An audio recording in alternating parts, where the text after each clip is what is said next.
গণভোট যেন অবশ্যই নির্বাচনের আগে হয় এবং পৃথক দিবসে হয়। জি জি। আরপিওটাই হলো, এটা নিয়ে আপনাদের কোনো মতামত আছে কিনা?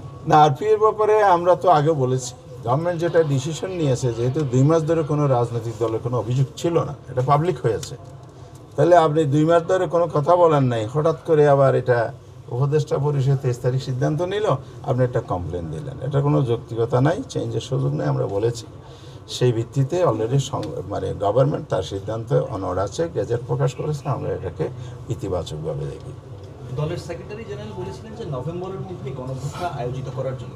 আমরা দেখছি যে নভেম্বরের এরই মধ্যে আমাদের লাস্ট স্ট্যান্ড হলো 8 দল মিলে যে স্ট্যান্ডটা আমরা নিয়েছি নির্বাচনের আগে, এনি ডে পৃথকভাবে নির্বাচন আগে। নভেম্বরে গণভোট অনুষ্ঠিত ব্যাপারে নভেম্বর বা নভেম্বর থেকে যদি একটু কয়েকদিন বেশিও লাগে সেটা বিষয় না, তবে পৃথক ডেটে ইলেকশনের আগে গণভোটটা হইতে হবে, এটাই আমরা যাচ্ছি।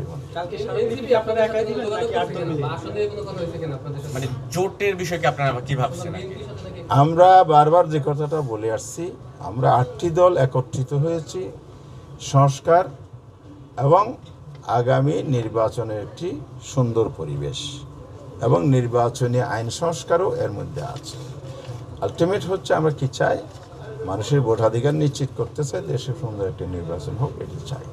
সেই জায়গায় কিন্তু আমরা ধাপে ধাপে কর্মসূচি এগিয়েছি। এখনও 11 তারিখে আমাদের একটা বড় সমাবেশ রাজধানীতে আছে, 6 তারিখ যেমন আগামীকাল স্মারকলিপি আছে, 11 তারিখে আমরা একটা বড় সমাবেশ করব এবং আমরা দাবি আদায় না হবে যেন আন্দোলন চালিয়ে যাব। এক প্ল্যাটফর্মে এসে আমরা আন্দোলনটা কর্মসূচি পালন ভিন্ন হলো, ঘোষণাটা এক প্ল্যাটফর্মে আমরা করছি। এখন জোট হবে কিনা এটা আমরা স্পষ্ট করেছি, এটা কোনো জোট নয়, এটা হলো যুগপৎ আন্দোলনের মতো একটা প্ল্যাটফর্ম। আর ইলেকশনটা কীভাবে হবে সেটা ইলেকশনের তফসিল ঘোষণা বা কাছাকাছি সময়ে আরও আসলে ম্যাচিউর হবে। এখনও পর্যন্ত আমাদের সিদ্ধান্ত সবারই যে আমরা কোনো জোট ফর্মাল করব না, আমরা নিজের মধ্যে একটা মিউচুয়াল করব, যেটা 1 বক্স পলিসি যেটা বলা হয়েছে, অর্থাৎ একটি আসনে এই 8 জনের 8টি দলের একজন ক্যান্ডিডেট থাকবে, সেটার সমঝোতা করব কোন আসনে আমরা ইলেকশন করব। এই আলোচনাটা